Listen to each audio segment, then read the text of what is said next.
I want to thank you both for taking time to talk to me tonight. I really do appreciate it. Um, this is the release of Heartland of Darkness is so impressive because like there have been a good number of unfinished movies that have seen release like over the last like 10 to 15 years, like James Bryan and Renee Harmon's Jungle Trap, John S. Rad's Dangerous Men, John Liu's New York Ninja that just came out last year, to name but a few. And all of them have like backstories which are just as fascinating as the films themselves. So I guess what leads me to ask, what happened here? Well, I'll go first. Basically, it's very easy. We ran out of money. We made the film back in '89, and we had every intention of finishing it. We were able to get money for shooting it, but when it came to post production, shooting on film, processing the film, transferring the film to tape to edit the film back then became prohibitively expensive, and we just ran out of money. And over the years, we tried to get back to it, work on it a little bit, worked on other projects and stuff. We never really were able to get it over the hump and get it out there until now. We were able to do a new mix, got a great score by Jay Wolfel, did some visual effects to it, and decided now's a good time to release it, and we do. I was going to say, Not, yeah, I definitely noticed where there were some effects, like explosions, especially that were added digitally. Yep. Yep. and I'd like to point out that unlike movies like New York Ninja, this is the actual sound that we recorded. New York Ninja, for those who don't know, they lost their. I don't know if it was lost or it was never recorded in the first place. Anyway, they brought in all these actors to dub in the voices for New York Ninja. Linnea being one of them. Linnea Yes. Quigley, the star of our film. Yeah, Yes. she did a terrific job on that. Cool. Now, I know like because it's included on the Blu-ray is that there was a work print assembled. So I have to ask, like, did this ever get screened in any capacity, like officially or unofficially? No, it never did. There was an earlier cut of the film that we did it to try to raise money to finish it back in the late '80s, early '90s. So that went out there. In fact, most people say that's the only thing they've seen of the film prior to now. It was about a 25, 30-minute kind of a show reel, we used to call those. And it had some of the best scenes, most all the scenes with Linnea, because we wanted to show that she was in the film. And that one went out there wide. But no, this is the first time since then that anybody's seen it. And we're thrilled to finally get it out there with all the cool special features on there. There was an attempt to release it back in the early '90s from a company in Florida that went bankrupt, and that the title then was called Blood Church. And some people may have heard of the film through that, but it was never released, was never finished. So as part of the special features on this release, we do have a promo from Blood Church that I dug up that we put on there as well, back from when that company was going to release it in the early '90s. So you get lots of cool stuff on this one. Now, Nick, I have to ask you about this because I find it so fascinating that this film is you think it's going to go supernatural, but like I think folks will be really surprised by how it goes. Like, how did you walk that line?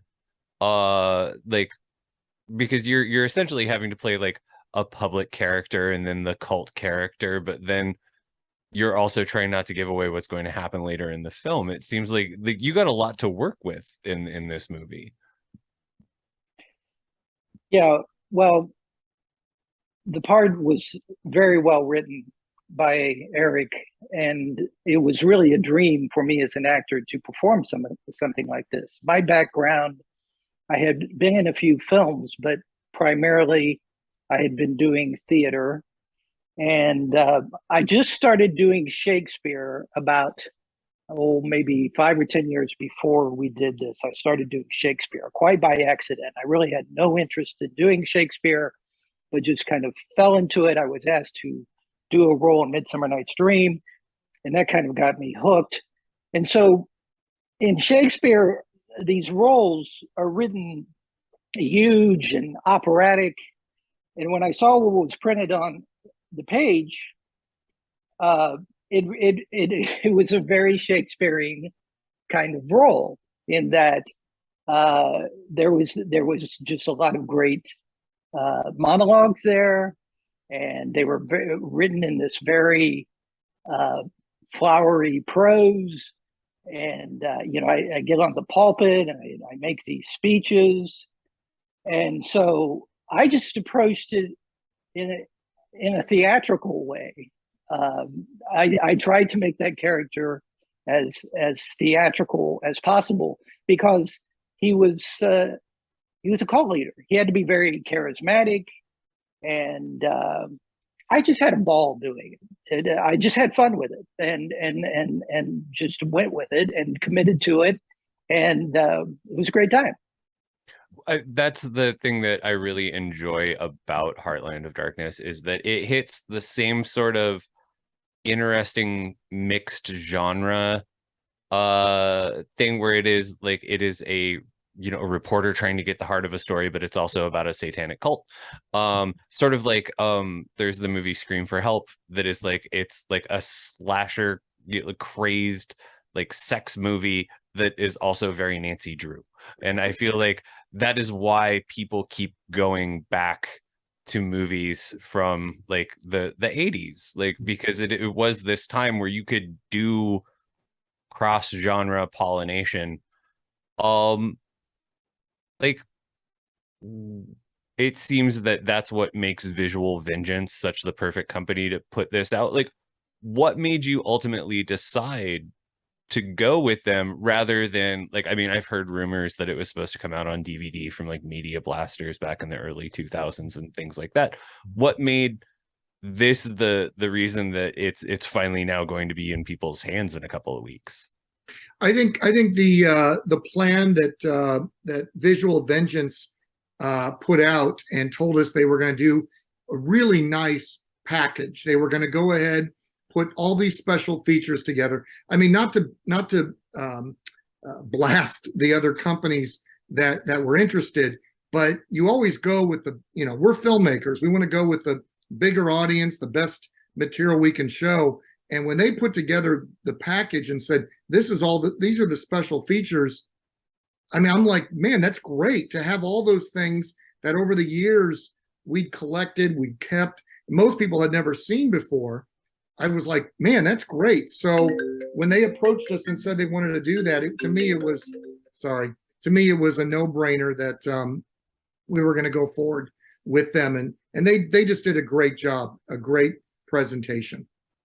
What was it like for the two of you getting to finally see this movie in its completed form?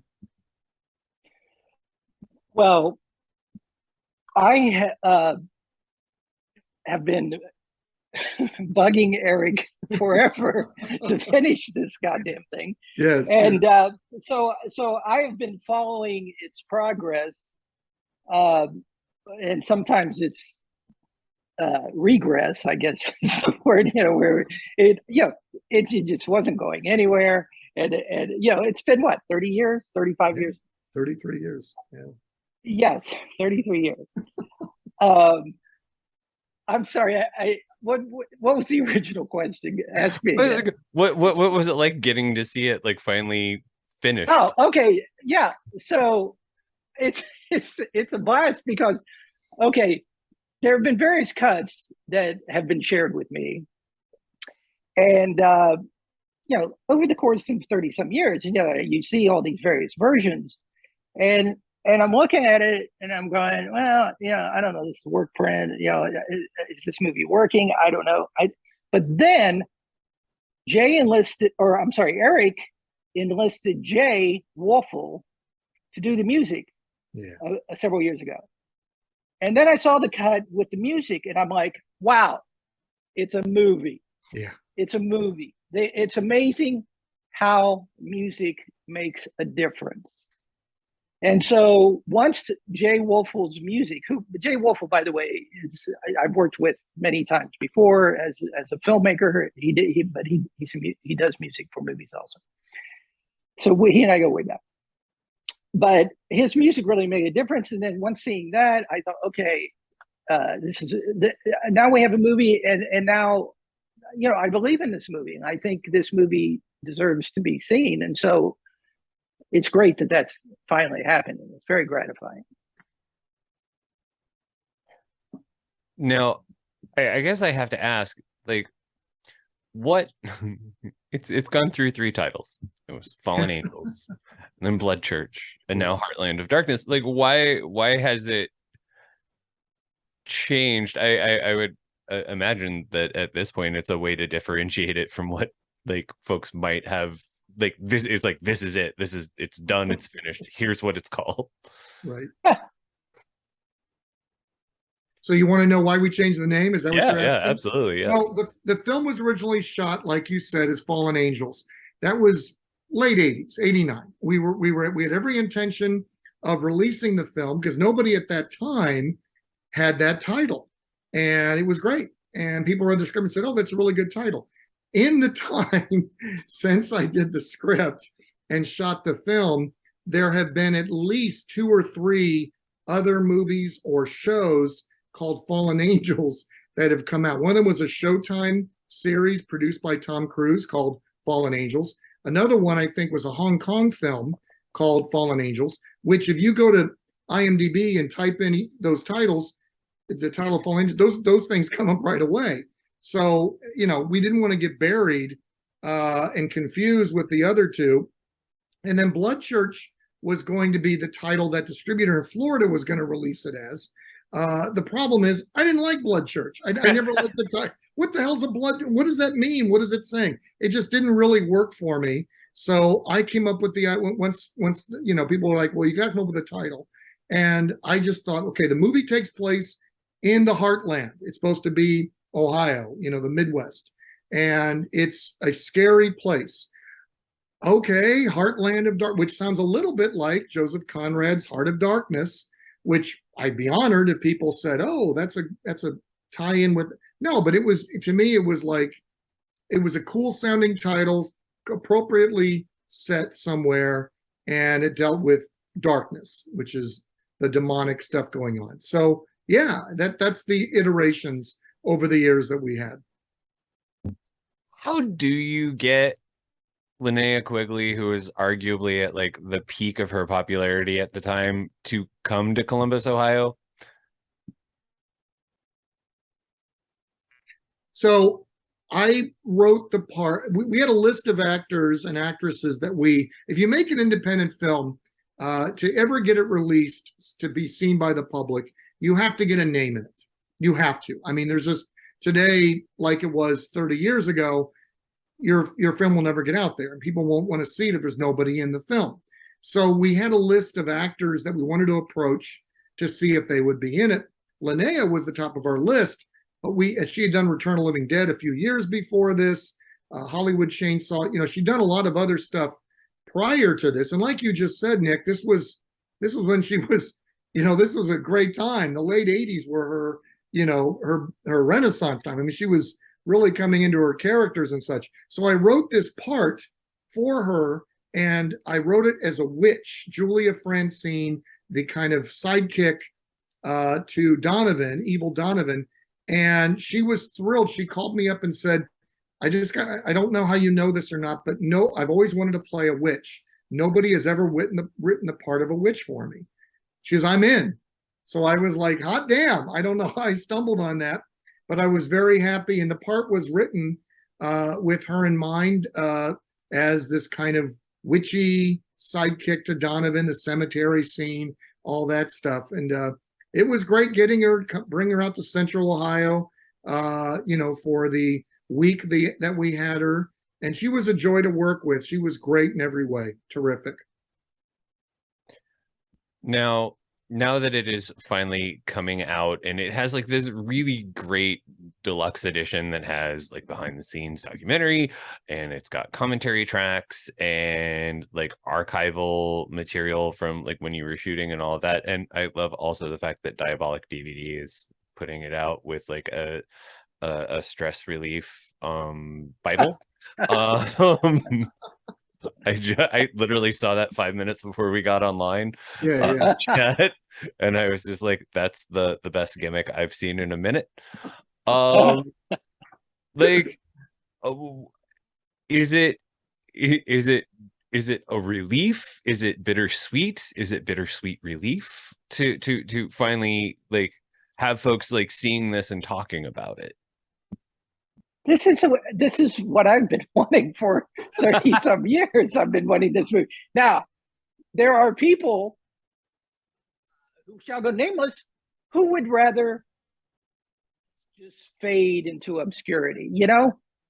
But look, I've been in several films. I wouldn't say, you know, I don't have a lot, you know, a lot of films, but several films. They've all been low budget exploitation films. And I'm a fan. I am a fan of low budget exploitation movies.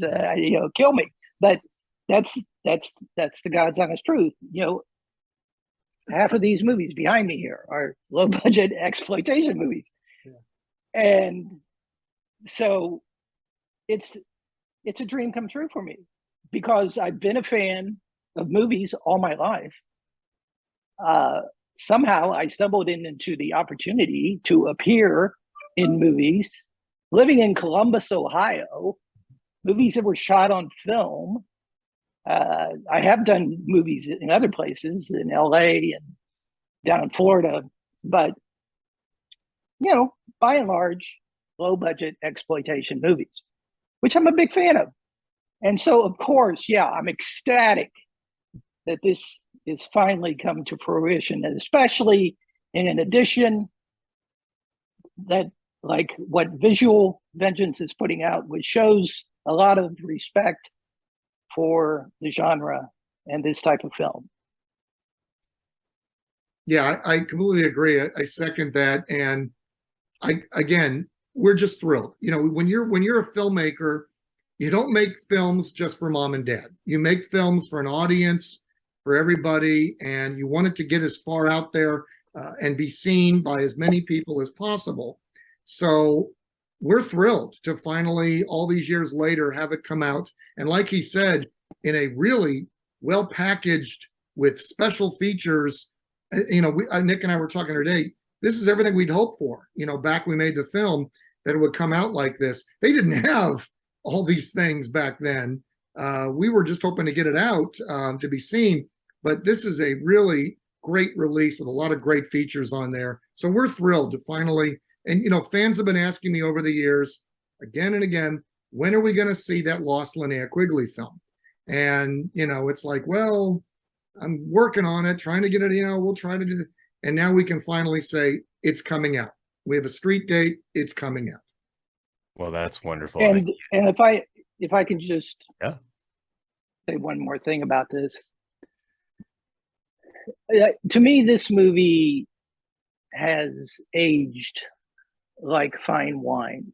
I think if this movie had come out in the period it was made, or a little bit later, I don't think it would have had near the impact that it's going to have now, because there seems to be an interest or a market, as it were, for films shot in the 80s, low budget films, you know, especially, you know, with Linnea Quigley, God bless her. Thank God that she's in this film, because otherwise, you know, there wouldn't be as much interest. So a movie, a case in point, a movie I did around the same period with director Jay Wolfel called Beyond Dream's Door recently was released through Vinegar Syndrome.